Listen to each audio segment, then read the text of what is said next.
Hello students, welcome to Krisha conceptual classes. अब हम start कर रहे हैं chapter number 6 lines and angles में एक्सरसाइज 6.2। उससे पहले हम रिकॉल करते हैं अभी तक हमें क्या क्या पता है। हमें पता है कि वर्टिकली ऑपोजिट एंगल्स इक्वल होते हैं, लीनियर पेयर ऑफ एंगल्स का सम 180 डिग्री होता है, कॉरेस्पॉन्डिंग एंगल्स इक्वल होते हैं, ऑल्टरनेट इंटीरियर एंगल्स इक्वल होते हैं, ऑल्टरनेट एक्सटीरियर एंगल्स इक्वल होते हैं और interior angles on same side of transversal का सम 180 डिग्रीज होता है। ठीक है, तो ये सब नॉलेज हमारे पास है। इन सब नॉलेज को यूज करके हम एक्सरसाइज 6.2 को सॉल्व करेंगे। ऐसा नहीं है कि हमने कॉरेस्पॉन्डिंग एंगल्स वगैरह के बारे में पढ़ा है तो सिर्फ वही यूज होगा, जो पहले पढ़ा है वो भी यूज होगा इसमें। ठीक है, सो क्वेश्चन नंबर 1 देखते हैं। सबसे पहले क्वेश्चन नंबर 1 में हमें एक फिगर दी हुई है और हमें बोला गया है कि x और y की वैल्यू निकालो, और कुछ नहीं दिया हुआ, सिर्फ एक लाइन दी हुई है AB, एक लाइन दी हुई है CD, एक लाइन इनको कट कर रही है और x और y की वैल्यू निकालो। हमें ये नहीं दिया हुआ कि AB और CD पैरेलल हैं, ये हमें प्रूव करना है, शो करना है, शो दैट। तो हम शुरू में ही उनको पैरेलल नहीं मानेंगे। ठीक है, तो कैसे सॉल्व करेंगे? देखो, ये वाली लाइन को कोई नाम नहीं दिया हुआ तो मैं इसको नाम दे रहा हूं N अपनी मर्जी से। ठीक है, तो अब हमें गिवन क्या है? हमें गिवन है ये वाला एंगल, इसको नाम दे देते हैं एंगल 1 और इसको नाम दे देते हैं एंगल 2 अपनी तरफ से। ठीक है, हमें गिवन है angle 1 is equals to 50 degrees और angle 2 is equals to 130 degrees. ठीक है, हमें निकालना क्या है? To find x and y and AB parallel to CD, ये हमें प्रूव करना है। ठीक है, अब हम सॉल्यूशन देखते हैं। देखो, अगर हम लाइन L की बात करें, line L, so L is a straight line. ठीक है, angle 1 and x forms a linear pair, क्योंकि जो L है वो एक स्ट्रेट लाइन है। ठीक है, तो x और एंगल 1 मिलके लीनियर पेयर बन रहा है, तो therefore angle 1 plus x degree should be equals to 180 degrees. Linear pair बन रहा है क्योंकि ये ब्रैकेट में लिखेंगे लीनियर पेयर ऑफ एंगल्स। ये ब्रैकेट्स में जो हम लिखते हैं ना, ये लिखना बहुत जरूरी होता है, इनके मार्क्स होते हैं। मैंने नोटिस करा है कि बहुत बच्चे ये चीजें लिखने से कतराते हैं, पता नहीं टाइम बचाते हैं आप लोग या आपको लिखना अच्छा नहीं लगता है, बट दिस इज इम्पोर्टेंट। अगर नहीं लिखोगे तो मार्क्स कटेंगे 110%। ओके, सो एंगल 1 हमारे पास 50 डिग्रीज है plus x degrees is equals to 180, तो x डिग्रीज हो गया 180 minus 50 is equals to 130 degrees. ठीक है, तो x की वैल्यू हमें निकालनी थी, x की वैल्यू आ गई 130 डिग्रीज। ठीक है, अब y की तरफ चलते हैं। अगर हम सिर्फ इस वाले हिस्से को निग्लेक्ट करें, सिर्फ इस हिस्से को देखें, तो ये ऐसे दो लाइंस बन रही हैं। दिस इज लाइन CD और एक लाइन ऐसे है, ये लाइन L। तो ये वाला एंगल और ये वाला एंगल क्या है? Vertically opposite angles. तो हम डायरेक्टली लिखेंगे that y is equals to 130 degrees. Reason, vertically opposite angles are equal. ये हम डायरेक्टली लिख देंगे क्योंकि हमने ब्रैकेट में शो कर दिया that angle y and 130 degree angles are vertically opposite, that is why they are equal. अब हमारा कौन सा पार्ट रह गया? AB parallel to CD। ठीक है, अब अगर हम देख पाए पूरी फिगर को देखते हैं, 130 और 50 डिग्रीज का काम खत्म हो गया। अब हमें x और y को देखना है। ठीक है, अब अगर मैं स्टेटमेंट लिख रहा हूं, AB and CD are two lines and L is a transversal, है ना? AB और CD दो लाइंस है और L जो है ट्रांसवर्सल है। X and y are alternate interior angles. X और वाई क्या है, देखो एक्स और वाई क्या है, ऑल्टरनेट इंटीरियर एंगल्स। और हमने देखा है X is equals to Y is equals to 130 degrees, ये हम ऊपर प्रूफ कर चुके हैं। Therefore A B will be parallel to C D. क्यों होगा A B parallel to C D, इसके आगे आप पूरी वो एक्सप्लेनेशन लिखेंगे जो कि आपके आई थिंक थ्योरम नंबर 6.5 में दी हुई है, शायद आप देख लीजिएगा, श्योर नहीं हूं 6.5 है या 6.6 है। बेसिकली थ्योरम क्या कह रही है कि if a transversal intersect two lines such that the alternate interior angles are equal, then the two lines are parallel to each other। ये पूरी स्टेटमेंट आपको इस ब्रैकेट में लिखनी है। और देखो इस स्टेटमेंट को जस्टिफाई करने के लिए मैंने ऊपर लिखा है that AB and CD are two lines and L is a transversal। मैंने पहले भी बताया था वीडियो में, कॉरेस्पॉन्डिंग एंगल्स, ऑल्टरनेट एंगल्स, इन सब के बारे में बात करने के लिए हमें दो लाइंस चाहिए और एक ट्रांसवर्सल चाहिए। तो हमें मेंशन करना होता है कि वो दो लाइंस कौन सी हैं और वो ट्रांसवर्सल कौन सी है।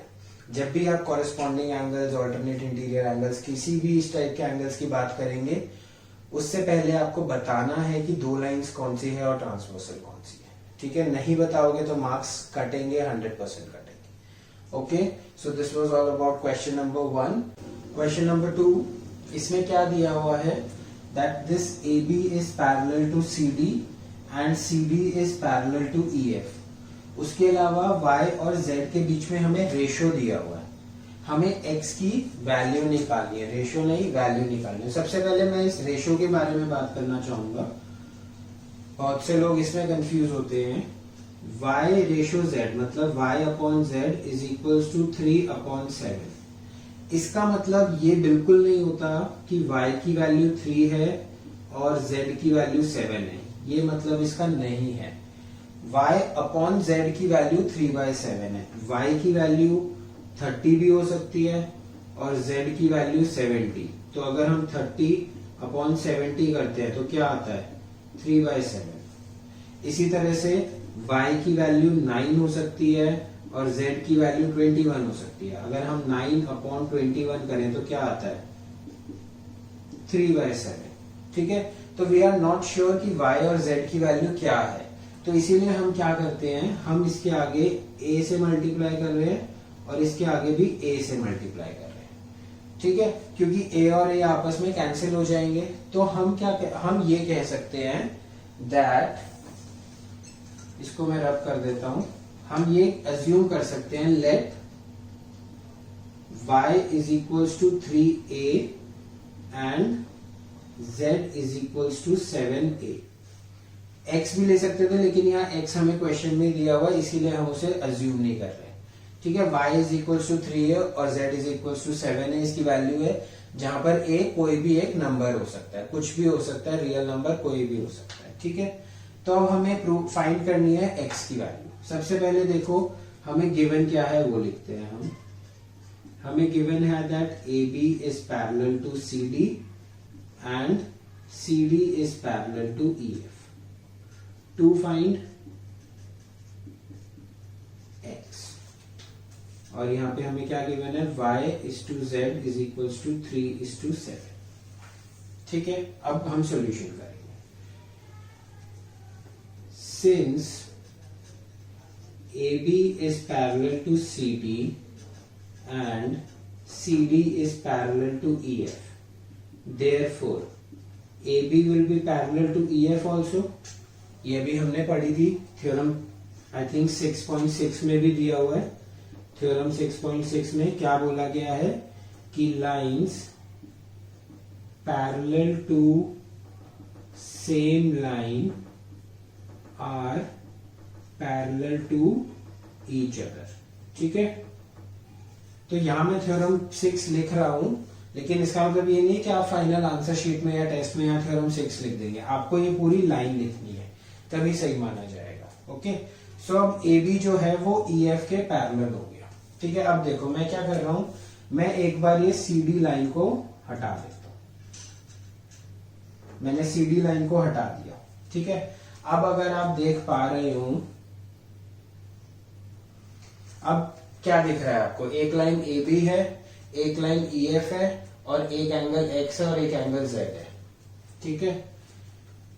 देयरफॉर अब A B is parallel to E F, या ऐसे लिखेंगे A B is parallel to E F, and इस लाइन का कोई नाम नहीं है, मैं नाम एल दे रहा हूं, एल इज अ ट्रांसवर्सल, है ना, ये पैरेलल है और ये A B E F parallel है और एल ट्रांसवर्सल है। Therefore x is equal to Z, x और z आपस में इक्वल होंगे, रीजन क्या देंगे हम, ऑल्टरनेट इंटीरियर एंगल्स, ये ऑल्टरनेट इंटीरियर एंगल्स है इसीलिए इक्वल होंगे। और z की वैल्यू मैंने क्या ली है, 7a ली है, तो therefore x is equal to 7a degrees, ठीक है। x is equal to z है, ये 7a डिग्रीज हो गया। मैंने ये रब क्यों करी, आपको सिर्फ विजुअलाइज कराने के लिए, आप अपनी कॉपी में फिगर में इसको रब नहीं करेंगे, आपको सिर्फ विजुअलाइज कराने के लिए मैंने ये रब करी है।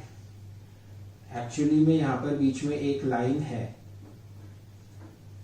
और ये एक एंगल y है, ठीक है। तो बेसिकली आपको विजुअलाइज करना है कि मुझे कब किन दो लाइंस की जरूरत है और किस ट्रांसवर्सल की जरूरत है। अगर आपको ये काम आ गया तो ये चैप्टर आपके लिए बहुत आसान हो जाएगा, ठीक है। तो हमने x की वैल्यू निकाल ली 7a और y की वैल्यू है हमारे पास 3a। अब देखो AB is parallel to CD and, अब मैं ये वाली लाइन हटा रहा हूं, EF को हटा रहा हूं, AB और CD के बारे में बात कर रहे हैं। L is a transversal, therefore x plus y will be equals to 180 degrees। x और y का सम 180 डिग्री होगा, क्यों, interior angles on same side of transversal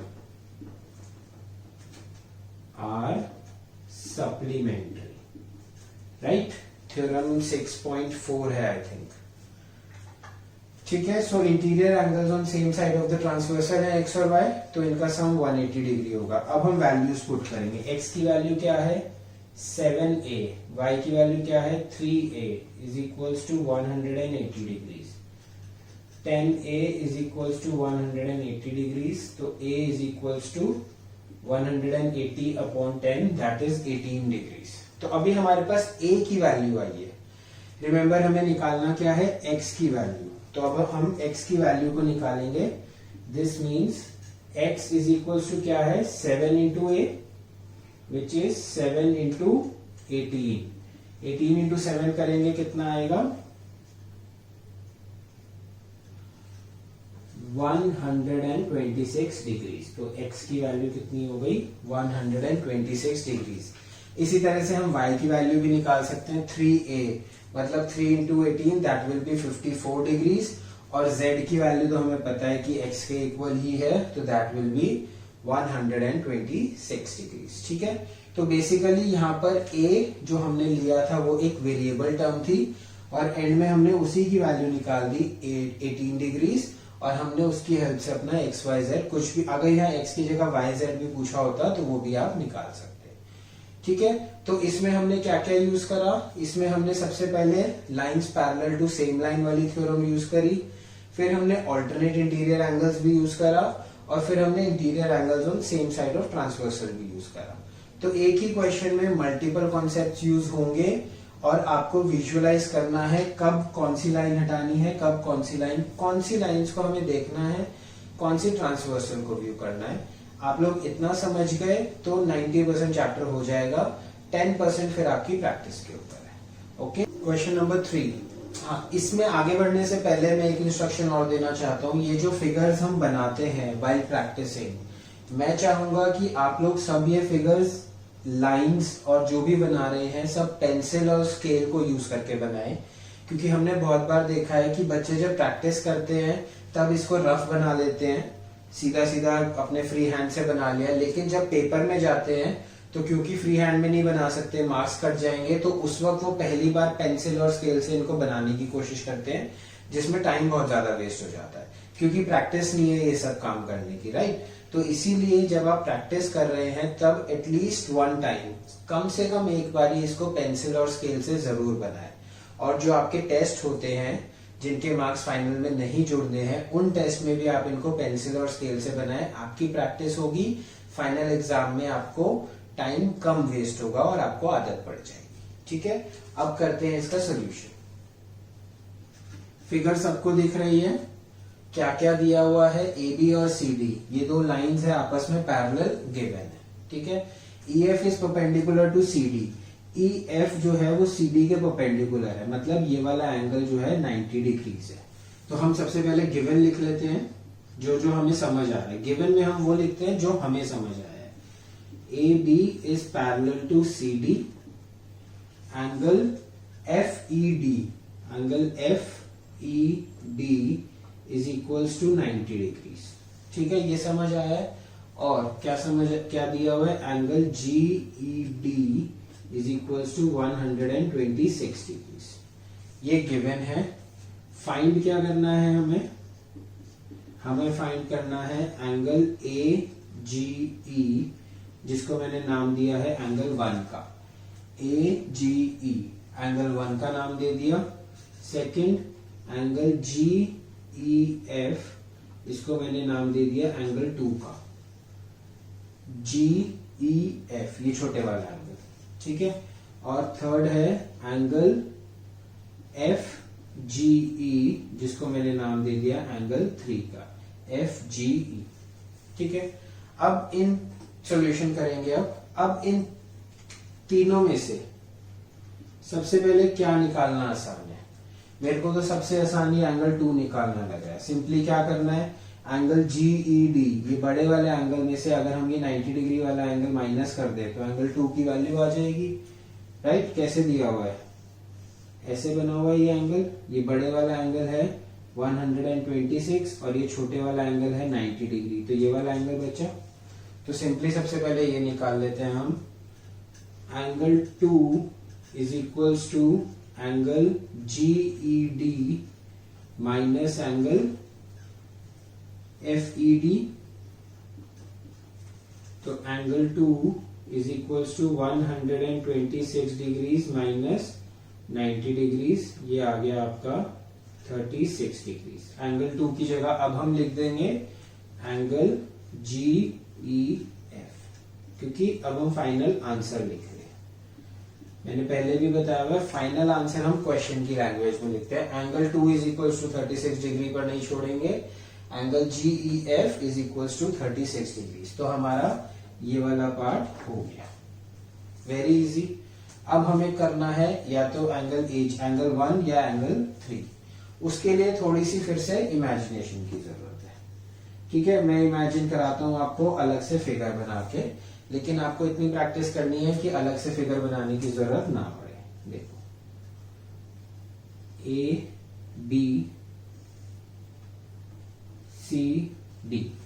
ठीक है, एक ट्रांसवर्सल मैंने बनाई, सिर्फ एक बना रहा हूं, जी ई, बस ये बनाई मैंने। ये वाला एंगल हमारा क्या है, एंगल 1 है, और ये वाला एंगल हमारा क्या है, angle G E D 126 degree है। ठीक है, अब आप देख पा रहे होंगे मैंने बस ये ई एफ जो लाइन है उसको हटा दिया। मैंने इमेजिन करा है, एक्चुअली में क्वेश्चन से नहीं हटाया, इमेजिन करा है, तो मैंने अपनी इमेजिनेटिव फिगर को यहां ड्रॉ कर लिया। अब देखो, A B is parallel to CD and GE is acting as transversal.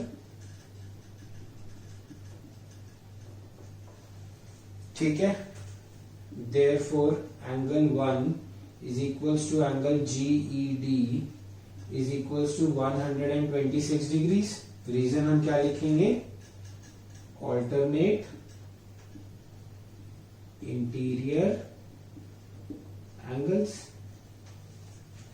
Angle 1 और angle GED alternate interior angles है। तो एंगल 1 किसके इक्वल है, angle A G E is equals to 126 degrees. Directly आ गया। ठीक है, अब देखो, अब इसी में मैं एंगल 3 को भी ऐड कर देता हूं। ये एंगल 3 है। अब इसको करने के दो तरीके हैं, या तो इसको एंगल 1 के साथ लीनियर पेयर बना दो, उससे भी आंसर आ जाएगा, या फिर इसको एंगल GED के साथ interior angles on same side of transversal कर दो। ठीक है, मेरे को ये लीनियर पेयर बनाना ज्यादा आसान लगता है, मैं लीनियर पेयर बना रहा हूं। आपको लगे कि नहीं मेरे को तो interior angles on same side बनाना है, अब वो बनाओ, आंसर सेम आएगा। ठीक है, तो अब मैं क्या कर रहा हूं, angle 1 plus angle 3 is equals to 180 degrees. Bracket में रीजन मैंने लिख दिया, लीनियर पेयर ऑफ एंगल्स। ठीक है, मैं क्यों कर रहा हूं, क्योंकि मुझे 3 और GED के लिए लिखना पड़ता है AB and CD are transverse parallel and GE is transversal, तो मैंने वो ना लिख के 1 और 3 सीधा लिख दिया। अब एंगल 1 मेरे पास क्या है, 126 degrees plus angle 3 is equals to 180 degrees. तो एंगल 3 कितना आ गया, 180 minus 126 which is equals to 54 degrees। Angle 3 किसके इक्वल है, एंगल FGE। ब्रैकेट कर देंगे, आंसर लिख देंगे, हर ब्रैकेट के आगे आंसर लिख देंगे। ठीक है, तो एंगल GEF हो गया, एंगल AGE हो गया और एंगल FGE हो गया। तो जो हमें फाइंड करना था वो सब हमने फाइंड कर दिया। ठीक है, तो सिर्फ ये EF वाली जो लाइन है इसको हटाने से सब कुछ हो गया, और EF वाली लाइन को रखा तो हमारा एंगल 2 आ गया। ठीक है, अगेन सिर्फ आपको इमेजिन करना है कि कौन सी दो लाइंस और ट्रांसवर्सल को यूज करना है। क्वेश्चन नंबर 4, ये फिगर दी हुई है, इसमें एक एंगल PQR दिया हुआ है, हमें एक एंगल RST दिया हुआ है, और हमें कौन सा एंगल निकालना है, QRS, हमें ये वाला एंगल निकालना है। ठीक है, तो कैसे करेंगे, इसमें आपको एक नीचे हिंट दी हुई है कि draw a line through R parallel to ST, right. लेकिन हमें जो है क्वेश्चन पेपर में ये हिंट नहीं दी होगी, ये थोड़ा सा एक हायर लेवल का क्वेश्चन है, इसीलिए NCERT वालों ने हिंट दे दी है, बट फाइनल क्वेश्चन में, फाइनल पेपर में ये हिंट नहीं आएगी, तो ये आपको खुद इमेजिन करना है।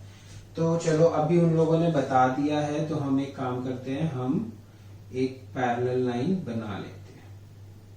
हमने एक ये पैरेलल लाइन बनाई है, दोनों तरफ एक्सटेंड कर देते हैं इसको। ठीक है, इसको नाम दे देते हैं PQRST, इसको U और इस पॉइंट को V दे देते हैं। ठीक है, कर सकते हैं ऐसे। अब हमें क्वेश्चन में सबसे पहले हम देखेंगे कि गिवन क्या है। Given PQ is parallel to ST, ये गिवन है। Angle PQR is equals to 110 degrees और angle RST is equals to 130 degrees. ठीक है, अब हम क्या करते थे, गिवन के आगे सीधा टू प्रूव लिख देते थे। अब हम लिख रहे हैं कंस्ट्रक्शन। क्यों लिख रहे हैं, क्योंकि हमने एक इस क्वेश्चन में एक लाइन अपनी मर्जी से एडिशनली ऐड करी है। ठीक है, हम लिखेंगे construct line URV parallel to ST। ठीक है, ये हमने कंस्ट्रक्शन करी। अब हमें क्या करना है, टू फाइंड एंगल QRS। ठीक है, तो कंस्ट्रक्शन लिखना हमारे लिए जरूरी होता है, क्योंकि हमने एडिशनली कुछ ऐड करा है। अब हम इसका सॉल्यूशन देखेंगे। देखो, ये वाला एंगल मैं 1 ले रहा हूं, एक ये वाला एंगल ले रहा हूं 2, और एक ये वाला एंगल ले रहा हूं 3। ठीक है, तो टू फाइंड में ही हम आगे लिख देते हैं angle 1, angle QRS is equals to angle 1। अब देखो, ST is parallel to RV, ST is parallel to RV। सिर्फ इतना हिस्सा देखना है हमें, सिर्फ इतना हिस्सा, ये लेफ्ट हैंड साइड वाला हिस्सा छोड़ दो, सिर्फ राइट हैंड साइड वाला इमेजिन करो, जो कि कुछ इस तरह से है। S T R V. ठीक है, तो एस टी और आर वी आपस में पैरेलल हैं। ये वाला एंगल 130 डिग्रीज है, ये वाला एंगल 2 है। And S R is a transversal. तो मैंने दो लाइंस जो कि पैरेलल हैं वो ले ली और एक ट्रांसवर्सल ले ली। तो angle R S T plus angle 2 should be equals to 180 degrees. क्यों होना चाहिए? Because this is interior angles on same side of transversal. Interior angles on same side of transversal are supplementary. ठीक है, तो bracket में मैंने वो लिख दिया। तो अब आर एस टी की value is 130 degrees plus angle 2 is equals to 180 degrees. So angle 2 is 50 degrees. 180 minus 130. ठीक है, एंगल 2 आ गया। बेसिकली मैंने क्या किया है, मैंने इमेजिन करा कि अगर मैं एंगल 2 निकाल लूं और एंगल 3 निकाल लूं तो मैं एंगल 1 2 3 को ऐड करके, क्योंकि वो लीनियर पेयर बनाएगा, एक स्ट्रेट लाइन पे लाई कर रहा है, 1 2 3 को ऐड करके मैं एंगल 1 भी निकाल सकता हूं। ठीक है, तो मैंने एंगल 2 तो निकाल लिया। अब एंगल 3 कैसे निकालेंगे? हमेशा याद रखना, हमें PQ जो है वो ST के पैरेलल दिया हुआ है, हमें PQ UV के पैरेलल नहीं दिया हुआ। तो सबसे पहले हम इसको प्रूव करेंगे that PQ is parallel to ST and UR is parallel to ST. PQ भी ST के पैरेलल है, this is given in the question. And UR, जो कि लाइन UR वी ली थी, हमने उसको शॉर्ट फॉर्म में UR लिख दिया। UR भी है जो वो ST के पैरेलल है, हमने कंस्ट्रक्शन ऐसे ही करी है। Therefore PQ will be parallel to UR. Reason लिखेंगे that lines parallel to same line are parallel to each other. छोटी छोटी एक्सप्लेनेशंस है, लिखनी जरूर है, मैं बार बार रिपीट कर रहा हूं क्योंकि आप लोग नहीं लिखते हो। ओके, सो अब हमारे पास आ गया that PQ and UR are parallel and QR is acting as a transversal. QR is a transversal. अब ये वाला पोर्शन, राइट वाला पोर्शन हटा दीजिए, लेफ्ट वाला पोर्शन देखना है। लेफ्ट वाला पोर्शन कैसे है? PQ UR, तो ये वाला और ये वाला एंगल आपस में सप्लीमेंट्री होंगे। क्यों होंगे? Angle PQR plus angle 3 will be equals to 180 degrees. Same reason, interior angles on same side of transversal. ठीक है, PQR हमें कितना दिया हुआ है? 110 degrees plus angle 3 is equals to 180. Angle 3 is equals to 70 degrees. ठीक है, तो अब हमारे पास 2 आ गया, 3 आ गया। अब हम एंगल 1 निकाल सकते हैं, सीधा लिखेंगे। अब हम यहां पर लिखते हैं angle 1 plus angle 2 plus angle 3 will be equals to 180 degrees. Linear pair of angles. तो एंगल 1 प्लस 2 की वैल्यू क्या है? 50 degrees plus 70 degrees is equals to 180।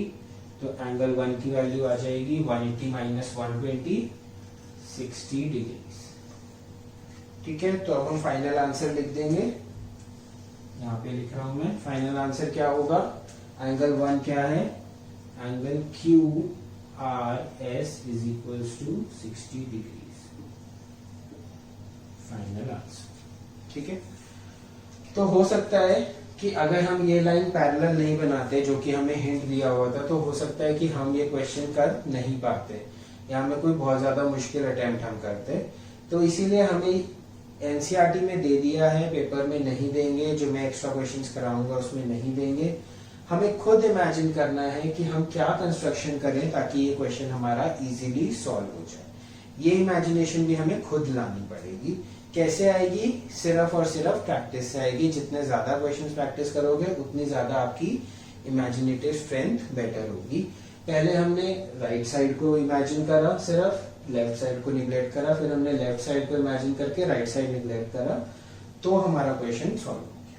Question number 5, AB and CD, AB और CD दो लाइंस आपस में parallel given है, दो एंगल्स गिवन है और दो अननोन एंगल्स हमें फाइंड आउट करने हैं। ठीक है, तो अपनी इमेजिनेशन को यूज करिए। कैसे कैसे करने पड़ेंगे? सबसे पहले गिवन, कोई कंस्ट्रक्शन करने की जरूरत है? आई डोंट थिंक की जरूरत है। ठीक है, क्वेश्चन देख करके देखते हैं, पता चल जाएगा। गिवन क्या है? AB is parallel to CD, angle APQ is equals to 50 degrees, angle PRD is equals to 127 degrees। देखो, मैं भी हर क्वेश्चन में हर बार गिवन और टू प्रूफ सिर्फ इसीलिए मेरे को लिखने की जरूरत नहीं है, सिर्फ इसलिए लिख रहा हूं ताकि आप लोग भी लिखें, प्रैक्टिस करते हुए भी लिखें और फाइनल आंसर शीट में टेस्ट में भी लिखें। आप लोग नहीं लिखते हैं। अगर मैं बार बार लिख सकता हूं बोर्ड पर, तो आप लोग भी प्रैक्टिस करते हुए उसे बार बार लिख सकते हैं। लिखने का बार बार सिर्फ और सिर्फ एक मोटिव है कि आप लोगों को इसकी आदत पड़ जाए और आपका दिमाग अपने आप बोले कि सबसे पहले गिवन टू प्रूव लिखो। So to find x and y। अब हम सॉल्यूशन स्टार्ट करेंगे। ठीक है, तो सबसे पहले कुछ इमेजिन करते हैं, कुछ निग्लेक्ट करते हैं। x निकालते हैं सबसे पहले। उसके लिए मैंने क्या किया, देखो x कहाँ लाई कर रहा है? PQ लाइन पे लाई कर रहा है, तो PQ को ही हम ट्रांसवर्सल लेते हैं। और लाइन तो हमारे पास दो ही हैं, ABCD। ये हमारी ट्रांसवर्सल है PQ। जरूरी है ट्रांसवर्सल कट करके आगे निकलनी चाहिए, ये भी एक ट्रांसवर्सल कहलाती है। इंटरसेक्ट कर रही है दो पॉइंट्स पर। ट्रांसवर्सल की क्या डेफिनेशन थी? A line which intersects the parallel lines at two distinct points. Intersect, not cut. Okay. So अब ये एंगल हमारे को दिया हुआ है 50 डिग्रीज और ये वाला एंगल हमसे x पूछा हुआ है। तो आप लोग अब आराम से देख पा रहे हैं क्या एंगल्स हैं ये। अगर मैं लिखूं AB is parallel to CD and PQ is a transversal, तो इसीलिए ये लिखना जरूरी होता है कि हम क्या इमेजिन कराना चाहते हैं। जो हमारा सॉल्यूशन पढ़ रहा है उसको इस तरह से बताना है कि वो बेवकूफ इंसान है। तो हमने बोल दिया AB और CD आपस में पैरेलल है और PQ ट्रांसवर्सल है, तो तुम PQ को ही देखो भाई, PR को मत देखो। वो चीज हम बोलना चाह रहे हैं। ठीक है, तो angle APQ is equals to x degrees. Reason हम लिख देंगे alternate interior angles. Alternate interior angles क्या होते हैं? इक्वल होते हैं। तो x is equals to 50 degrees हमारा डायरेक्टली आंसर ही आ गया, सिर्फ दो लाइनों में आ गया। ठीक है, x तो आ गया, 50% काम हो गया। y निकालना है अब। ठीक है, अब y कैसे निकालें? तो अब मैं कह रहा हूं कि y कहाँ लाई कर रहा है? PQ पे भी लाई कर रहा है और PR पे भी लाई कर रहा है। तो PQ लेना है या PR लेना है? मेरा मन है PR लेने का। अगर PQ लेके आप आंसर निकाल सकते हैं तो वेल एंड गुड, आप PQ भी ले सकते हैं। हो सकता है आपका इमेजिनेटिव कुछ उस तरह से हो जाए कि आप उससे भी आंसर निकाल पाए। सो PR मैंने यहाँ लिया PR। ये वाला एंगल है 127 और ये वाला एंगल कितना है? देखो, ये एंगल पूरा ये वाला एंगल है, पूरा ये वाला। तो this is what 50 plus y degrees, है ना। एंगल APQ प्लस QPR, ये दोनों मिला के हमारा 50 प्लस y बन रहा है और ये दोनों मिलके क्या बन रहे हैं? ऑल्टरनेट इंटीरियर एंगल्स बन रहे हैं। ठीक है, तो अब हम क्या लिखेंगे? AB is parallel to CD and PR is a transversal।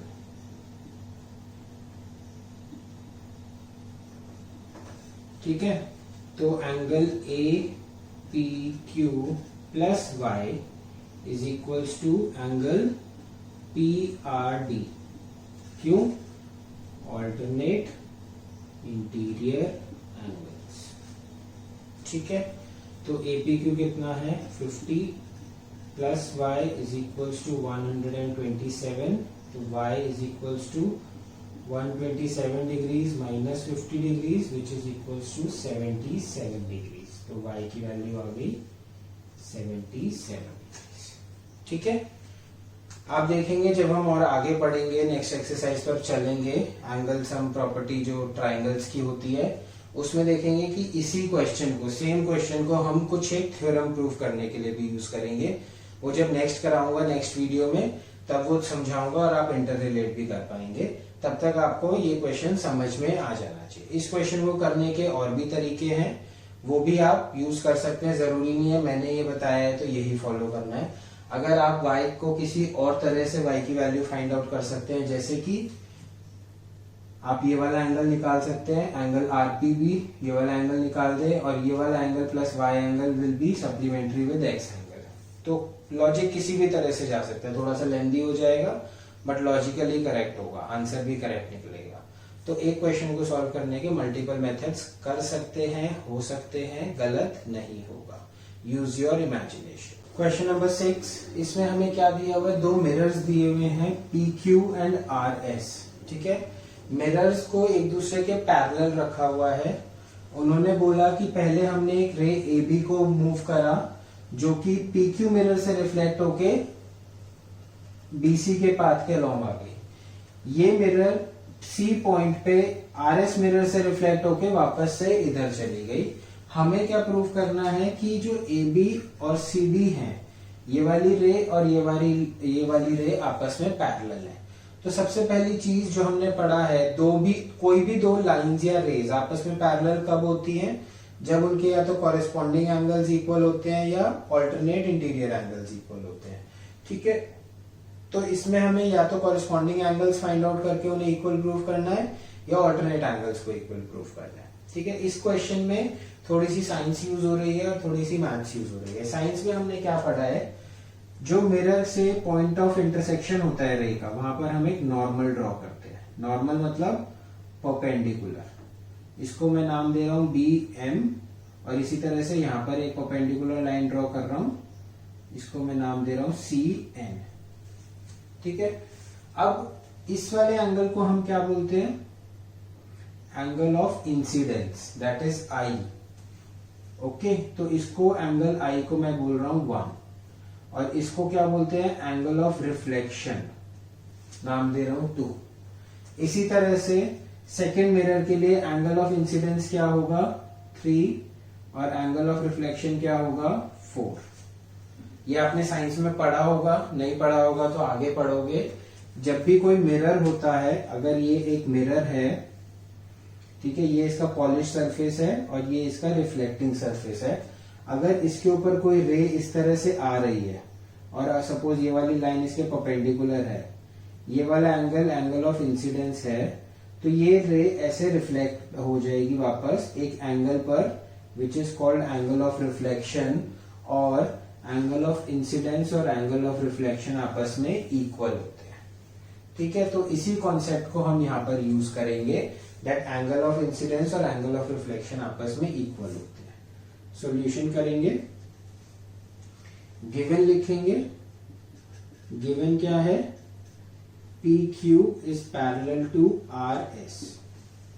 ठीक है, बस और कुछ भी गिवन नहीं है। कंस्ट्रक्शन करेंगे। कंस्ट्रक्शन क्या है, draw BM perpendicular to PQ and CN perpendicular to RS। ये हमने कंस्ट्रक्शन करी। अब हमें प्रूफ क्या करना है, to proof that AB is parallel to C। ये हमें टू प्रूफ है। अब हम according to laws of reflection क्या बोलेंगे, according to laws of reflection angle 1 is equals to angle 2। ये वाला एंगल और ये वाला एंगल आपस में इक्वल होंगे, ब्रैकेट में लिख देंगे angle of incidence is equal to angle of reflection, और similarly angle 3 will be equals to angle 4, same. ठीक है, अब अगर आप देखें एंगल ए बी सी क्या है, angle A B C is equals to angle 1 plus angle 2 है। Angle A B C angle 1 plus angle 2 है, तो एंगल 1 और 2 इक्वल है, तो इसको मैं ऐसे भी लिख सकता हूं ट्वाइस ऑफ एंगल 2। ठीक है, और इसी तरह से similarly angle B C D क्या है, एंगल बी सी डी क्या है, एंगल 3 प्लस एंगल 4, या मैं इसको लिख सकता हूं ट्वाइस ऑफ एंगल 3। क्यों? क्योंकि एंगल 3 और एंगल 4 आपस में इक्वल है, तो दोनों को मैंने ऐड कर दिया।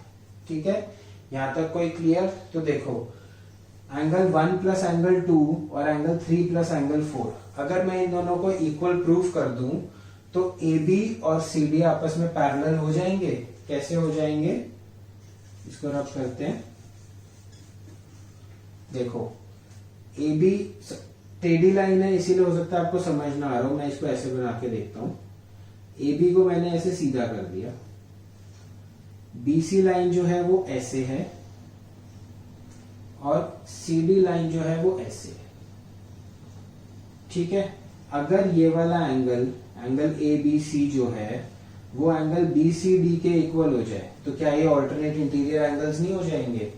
अगर मैं इसको ऐसे यहाँ पर एक्सटेंड कर रहा हूँ और ऐसे यहाँ पर, तो ये ऑल्टरनेट इंटीरियर एंगल्स हो जाएंगे, और इसमें बी सी जो है वो ट्रांसवर्सल की तरह एक्ट करेगा। तो बेसिकली अगर मैं इसको भी रब कर देते हैं, अगर मैं एंगल 2 और एंगल 3 को आपस में इक्वल प्रूफ कर देता हूं तो मेरा सॉल्यूशन प्रूफ हो जाएगा। अब उसको कैसे करना है, देखो PQ is parallel to RS and BM is perpendicular to PQ and CN is perpendicular to RS. Therefore, BM will be parallel to CN. मैंने क्या बोला कि ये लाइन है PQ, लाइन बोल रहा हूं, मिरर नहीं बोल रहा अभी। ये एक लाइन है PQ, मैंने एक लाइन बनाई है PQ, और एक ये लाइन है RS। इस PQ लाइन पे एक परपेंडिकुलर ड्रॉ करा मैंने BM, और इस RS लाइन पे एक परपेंडिकुलर यहां से ड्रॉ करा मैंने CN। मैं ये कह रहा हूं कि अगर P और Q आपस में इक्वल है, पैरेलल है, तो BM और CN भी आपस में पैरेलल होंगे। ये आप डायरेक्टली लिखेंगे इस क्वेश्चन में, इसको अलग से प्रूफ करके दिखाने की जरूरत नहीं है, मैं आप लोगों को अलग से समझा देता हूं। देखो अगर मैं इस लाइन को यहाँ पे पूरा एक्सटेंड कर दूं और इस पॉइंट को M का नाम दे दूं, तो ये PQ और RS पैरेलल है, ये 90 डिग्री है, तो ये वाला एंगल भी 90 डिग्री होगा, ऑल्टरनेट इंटीरियर एंगल्स, और इस तरह से ये वाला एंगल भी 90 डिग्री होगा। ठीक है, इसको मैं अगर आगे एक्सटेंड कर दूं और ये पॉइंट को मैं नाम दे दूं N, ये वाला एंगल 90 डिग्री है, तो ये भी 90 डिग्री होगा और ये भी 90 डिग्री होगा ऑल्टरनेट इंटीरियर एंगल से। ठीक है, अब देखो ये भी 90 डिग्री, ये भी 90, ये भी 90 और ये भी 90, तो क्या ये फिगर एक रेक्टेंगल नहीं बन गई? ये फिगर एक रेक्टेंगल बन गई, और हमें पता है कि opposite sides of the rectangle are parallel to each other. तो इसमें PQ will be parallel to RS और BM will be parallel to CN।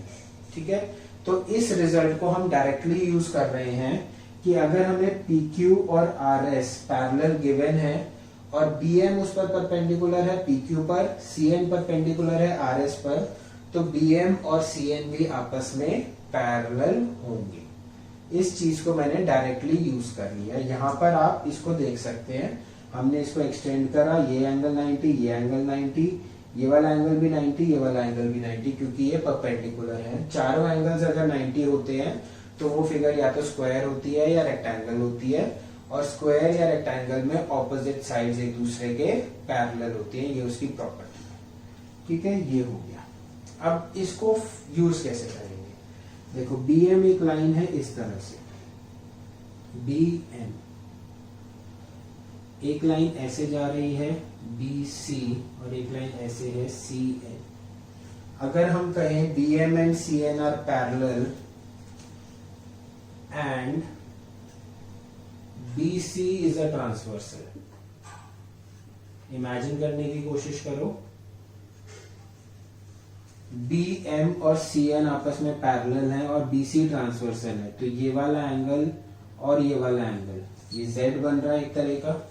ये दोनों एंगल्स आपस में क्या होंगे, ऑल्टरनेट इंटीरियर एंगल्स। इस Z को अगर आप सीधा कर देंगे तो क्या बनेगा, इस तरह से Z बनेगा, ये B, ये M, ये C, सॉरी उल्टा कर दिया मैंने, ये B, ये M, ये C और ये N। तो ये वाला एंगल और ये वाला एंगल, ये कौन सा एंगल है, 2 और 3। ठीक है, तो angle 2 will be equals to angle 3। क्यों, alternate interior angles, right. Angle 2 और एंगल 3 आपस में इक्वल हो जाएंगे। इमेजिन करने की बात है, BM और CN ऐसे है, उल्टा Z बन रहा है, इसको हमने रोटेट कर दिया, सीधा करके व्यू करा तो ऑल्टरनेट इंटीरियर एंगल्स बन रहे हैं। तो ये जो एंगल 2 है और ये जो एंगल 3 है, ये दोनों आपस में इक्वल हो गए। और हमें क्या पता है कि angle ABC is twice of angle 2। तो अगर मैं यहाँ पर बोलूं ट्वाइस ऑफ एंगल 2, तो that will be equal to twice of angle 3। अगर मैं बोल रहा हूं 2 इज इक्वल्स टू 2, तो दोनों जगह मैं 2 से मल्टीप्लाई कर दूं, 4 विल बी इक्वल्स टू 4। या अगर मैं बोल रहा हूं 6 इज इक्वल्स टू 6, तो 2 इंटू 6 और 2 इंटू 6 भी आपस में इक्वल होंगे, 12 और 12। ठीक है, तो यही कॉन्सेप्ट मैं यहाँ पर यूज कर रहा हूँ। अगर एंगल 2 और 3 इक्वल हैं तो ट्वाइस ऑफ एंगल 2 और ट्वाइस ऑफ एंगल 3 भी इक्वल होंगे। अब देखो इस पॉइंट को यहाँ पर कंपेयर करेंगे। ट्वाइस ऑफ एंगल 2 क्या होता है, यहाँ पर लिखता हूं मैं, ट्वाइस ऑफ एंगल 2 क्या है, angle ABC will be equals to angle BCD। Angle ABC और BCD आपस में इक्वल हो गए। अब ये बड़ा Z बन रहा है, राइट। तो देखो AB and CD are 2 lines and BC is a transversal.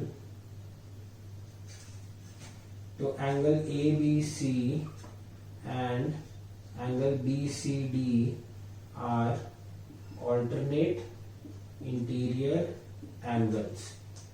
Therefore, AB will be parallel to CD because alternate interior angles equal are. ठीक है, मैं दोबारा एक बार समझाने की कोशिश करता हूँ। एंगल ऑफ इंसिडेंस और एंगल ऑफ रिफ्लेक्शन का कॉन्सेप्ट यूज करा है। एंगल 1 जो है इंसिडेंस एंगल है, 2 जो है रिफ्लेक्शन एंगल है फॉर मिरर PQ। 3 और 4 इंसिडेंस और रिफ्लेक्शन एंगल्स है मिरर RS के। तो 1 और 2 आपस में इक्वल है, 3 और 4 आपस में इक्वल है, जो कि हमने यहाँ पर शो करा है। उससे हमने ये देख लिया कि एंगल ABC की वैल्यू है ट्वाइस ऑफ एंगल 2 और एंगल BCD की वैल्यू है ट्वाइस ऑफ एंगल 3। ठीक है, यहां तक हो गया।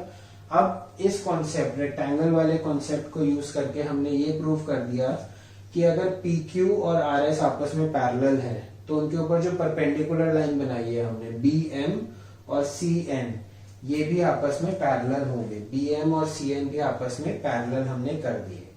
जब हमने इनको पैरेलल कर दिया तो हमने देखा कि BM और CN ये दोनों पैरेलल है और BC ट्रांसवर्सल की तरह एक्ट कर रहा है। तो एंगल 2 और एंगल 3 जो है वो तो ऑल्टरनेट इंटीरियर एंगल्स बन रहे हैं। ऑल्टरनेट इंटीरियर बन रहे हैं तो एंगल 2 और एंगल 3 आपस में इक्वल हो गए।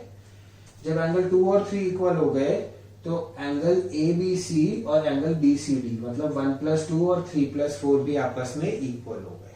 ठीक है, जब ये इक्वल हो गए तो हमने देखा कि एक लाइन AB है, एक लाइन CD है, ये वाला पूरा बड़ा एंगल और ये पूरा बड़ा एंगल आपस में ऑल्टरनेट इंटीरियर एंगल्स हैं, और क्योंकि ये दोनों इक्वल हैं इसीलिए ए बी और सी डी आपस में पैरेलल होंगी। एक बारी में क्वेश्चन समझ आना हो सकता है आपके लिए थोड़ा मुश्किल हो, तो इस क्वेश्चन को 2 से 3 बारी खुद से पढ़िए, समझने की कोशिश करिए, 2 बारी एटलीस्ट 3 बारी इसको लिखिए, तभी जाके आपको समझ आएगा कि एग्जैक्टली हम यहाँ कॉन्सेप्ट क्या यूज कर रहे हैं। ठीक है, उसके बाद भी समझ नहीं आता है तो we are here, we will explain it to you again. Okay, so इसी के साथ हमारी ये एक्सरसाइज 6.2 खत्म हो जाती है। बट बिफोर एंडिंग मैं एक एग्जाम्पल भी आपको कराना चाहता हूँ। वो एग्जाम्पल बहुत इंपॉर्टेंट है, ऑल्दो सॉल्यूशन उसका एनसीईआरटी में दिया हुआ है, बट स्टिल आई वांट कि आप उसका कंसेप्ट समझे, अंडरस्टैंडिंग डेवलप करें, रादर कि सिर्फ सॉल्यूशन पढ़ लिया और आपने उसको मेमोराइज कर लिया। एग्जाम्पल नंबर 5 कर रहे हैं हम। इसमें क्या बोला हुआ है, इसमें हमें फिगर नहीं दी हुई है। आपको जब एनसीईआरटी में देखेंगे तो आपको साथ में फिगर बनी दिख जाएगी, तो ये क्वेश्चन बहुत आसान हो जाता है। लेकिन इसमें हमें फिगर नहीं दी हुई, बस स्टेटमेंट दी हुई है, फिगर हमें खुद बनानी है। ठीक है, तो सबसे पहले फिगर बनाना सीखेंगे कि किस तरह से फिगर बनाना। मेरी आदत है कि मैं एक एक लाइन पढ़ता हूँ और फिगर बनाता चला जाता हूँ। If a transversal intersect 2 lines, ठीक है, तो जैसे हमें पता है हम बनाते आ रहे हैं, 2 लाइन्स बनाएंगे, अपनी मर्जी से इनको नाम दे देंगे ए बी, और दूसरी लाइन में यहां बना दी सी डी।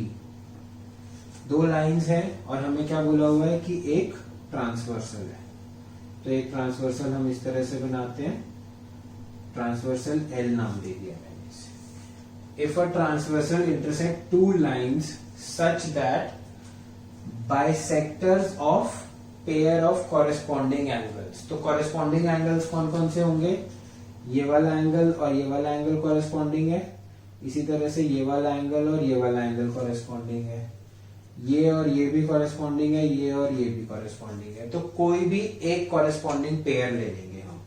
ठीक है, तो कोई भी एक कॉरेस्पॉन्डिंग पेयर को आप ले लीजिए और उसके ऊपर अब हम काम करेंगे जो इस क्वेश्चन में बोला गया है। जरूरी नहीं है जो मैं ले रहा हूं, आपका मन करे तो आप दूसरा भी ले सकते हैं, अपना दिमाग लगा के करेंगे। I will be really very happy. जैसा कि आप देख रहे हैं एनसीईआरटी में ये वाला लिया हुआ है, लेकिन मैं ये वाला पेयर ले रहा हूं। इन पॉइंट्स को नाम दे देते हैं ई और एफ, ये यूज आएंगे हमारे। So the pair of corresponding angles, मैंने ये वाला पेयर लिया है, उनके ऊपर बाइसेक्टर बनाया। तो बाइसेक्टर का मतलब क्या होता है, बाइसेक्टर मतलब जो एंगल को 2 पार्ट्स में, 2 इक्वल पार्ट्स में डिवाइड करता है। ठीक है, तो ये मैंने बाइसेक्टर बनाया इस तरह से। बाइसेक्टर को भी नाम दे देते हैं, ई एफ हो चुका, G H, A B C D E F G H. ठीक है, क्या बोल रहा है कि ई जी ये वाली लाइन और एफ एच ये वाली लाइन आपस में क्या है, पैरेलल है। ये हमें क्वेश्चन में गिवन है। हमें प्रूफ क्या करना है, that the 2 lines are parallel. 2 lines are parallel मतलब ए बी और सी बी पैरेलल। तो सबसे पहले तो हम गिवन, कंस्ट्रक्शन और टू प्रूव लिखेंगे।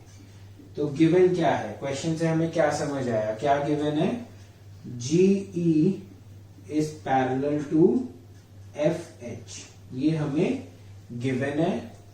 एंड और भी कुछ गिवन है, यस, जीई और एफ एच क्या है, बाइसेक्टर्स हैं। इसका मतलब एंगल, ये एल को हटा देते हैं क्योंकि हमें नाम की जरूरत पड़ेगी, एम एन यूज कर लेते हैं यहां पर। ठीक है, angle M E G is equals to angle G E A. ये वाला एंगल और ये वाला एंगल आपस में इक्वल है। क्यों, क्योंकि G is the bisector and angle EFH is equals to angle HFC। ये वाला एंगल एंड ये वाला एंगल आपस में इक्वल है। ठीक है, ये हमें गिवन है, जो हमें इंफॉर्मेशन गिवन है उससे हमने ये डिराइव कर लिया। कंस्ट्रक्शन हमने कोई करी है अपनी मर्जी से नहीं करी, जो क्वेश्चन में गिवन है वही करा है हमने। टू प्रूफ क्या है, हमें निकालना क्या है, हमें निकालना है that A B is parallel to C D. अब ये भी हमें डायरेक्टली नहीं दिया हुआ, लेकिन हमें दिया हुआ है then prove that the two lines are parallel. Two lines कौन सी हैं? ए बी और सी डी। ये हमें प्रूव करना है। तो हम गिवन और टू प्रूव वो चीजें लिखते हैं जो क्वेश्चन को पढ़ के हमें समझ आया। अब हम इसका सोल्यूशन करेंगे, अब हम इसका प्रूफ करेंगे। ओके, तो सबसे पहले तो एक चीज जो हमें पता है, किन्हीं भी दो लाइंस को अगर हमें पैरेलल प्रूफ करना है तो क्या करना होगा? या तो उनके कॉरेस्पॉन्डिंग एंगल्स के पेयर को इक्वल प्रूफ कर दो, या ऑल्टरनेट इंटीरियर एंगल्स को इक्वल प्रूफ कर दो, या interior angles on same side of transversal को सप्लीमेंट्री प्रूफ कर दो। तीनों में से कोई भी एक काम कर दोगे तो आपकी लाइंस पैरेलल प्रूव हो जाएंगी। तो इस क्वेश्चन में हम क्या कर सकते हैं? देखो, सबसे पहले तो ठीक है, सबसे पहले हम ये देख रहे हैं that GE is parallel to FH which is given to us and what? EF is a transversal.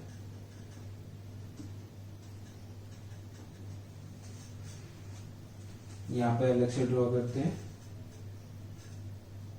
GE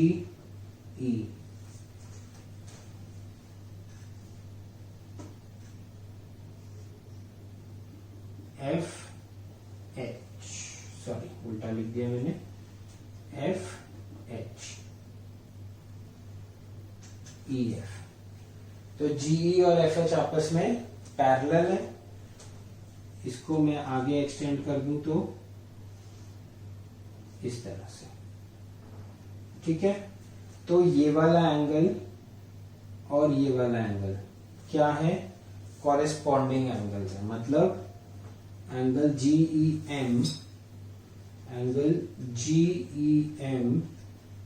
is equals to angle GEM, या इसको हम एंगल MEG लिखते हैं क्योंकि हमने ऊपर एंगल MEG लिखा है। Angle MEG will be equals to what? Angle EFH ये वाला,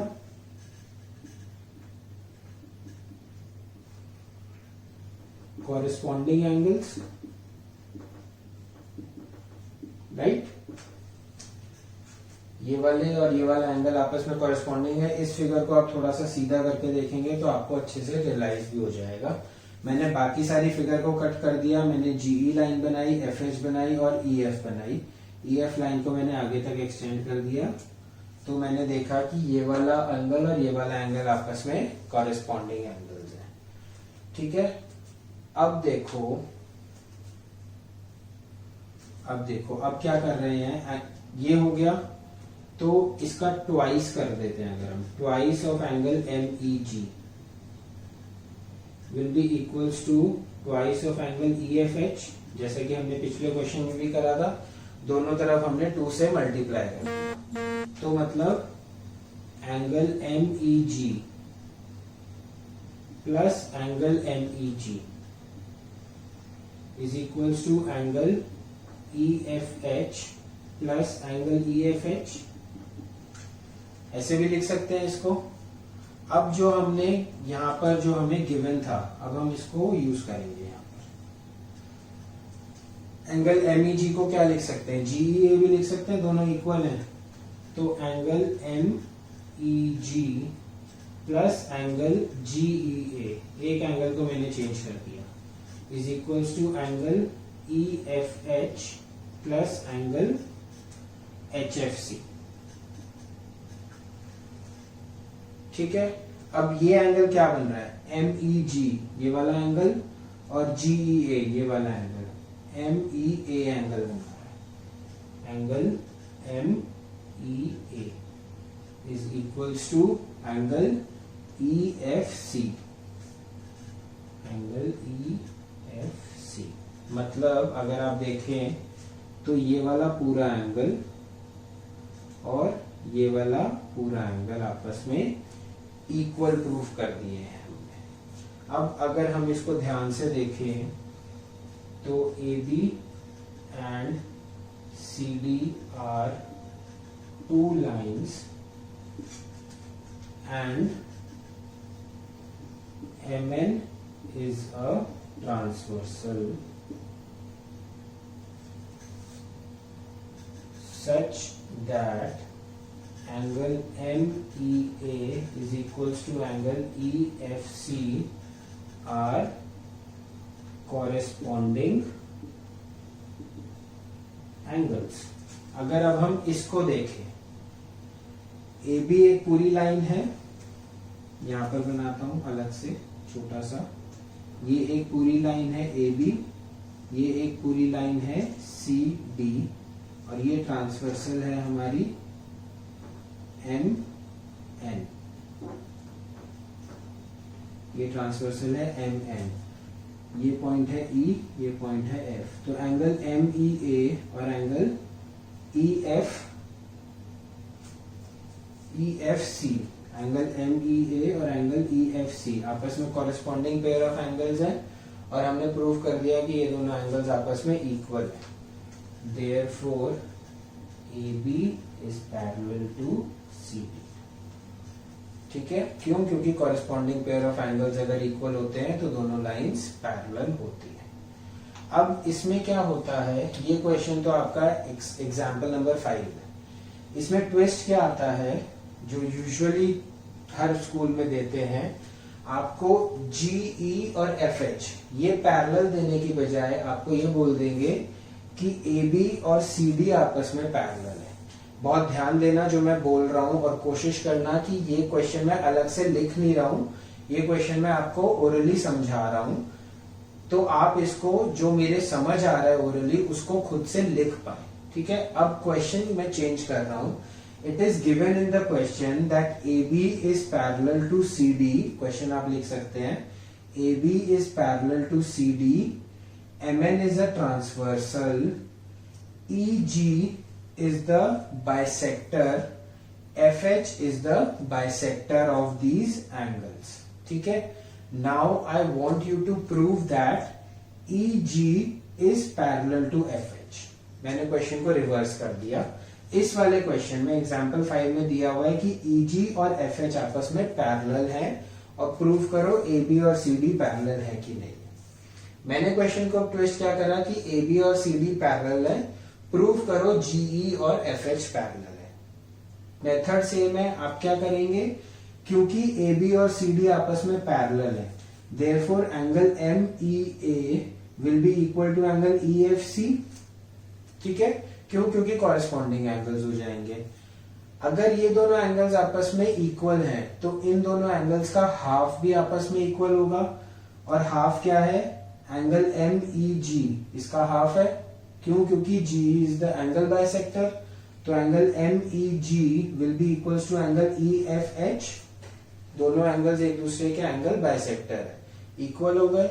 अब अगर ये दोनों एंगल आपस में इक्वल हो गए और MN जो है हमारा ट्रांसवर्सल है, तो कॉरेस्पॉन्डिंग एंगल्स आपस में इक्वल है, इसीलिए GE और FH भी आपस में इक्वल हो जाएंगे। तो ये क्वेश्चन जो है, इसी मेथड सेम है, बस इधर हमने ट्वाइस करा, उधर हमें हाफ करना है। तो इस क्वेश्चन को इस तरह से ट्विस्ट करके बहुत सारे स्कूल्स में और सब जगह पूछा जाता है। तो ये क्वेश्चन मैंने आपको वर्बली बताया है, मेरे वर्डिंग्स पर ध्यान देकर इस क्वेश्चन को खुद से सॉल्व करना है आप लोगों को। ठीक है, तो इसी के साथ हम एक्सरसाइज 6.2 को ओवर कर रहे हैं। एक्सरसाइज 6.2 के सारे कंसेप्ट आई होप आपको क्लियर हो गए होंगे, सारे क्वेश्चंस यहाँ पर डिस्कस हो गए हैं। अब आपको क्या करना है कि सभी क्वेश्चंस को खुद से प्रैक्टिस करना है। एक बार समझ नहीं आता 2 बार करिए, दूसरी बार भी समझ नहीं आता 3 बार करिए। सेल्फ प्रैक्टिस करेंगे, खुद से समझने की कोशिश करेंगे, तो उससे बेटर रिजल्ट आपको कभी नहीं मिलेगा। आई होप आपको हमारी वीडियोस अच्छी लग रही हो, so please hit the like button and subscribe to our channel Grisha conceptual classes. Thank you.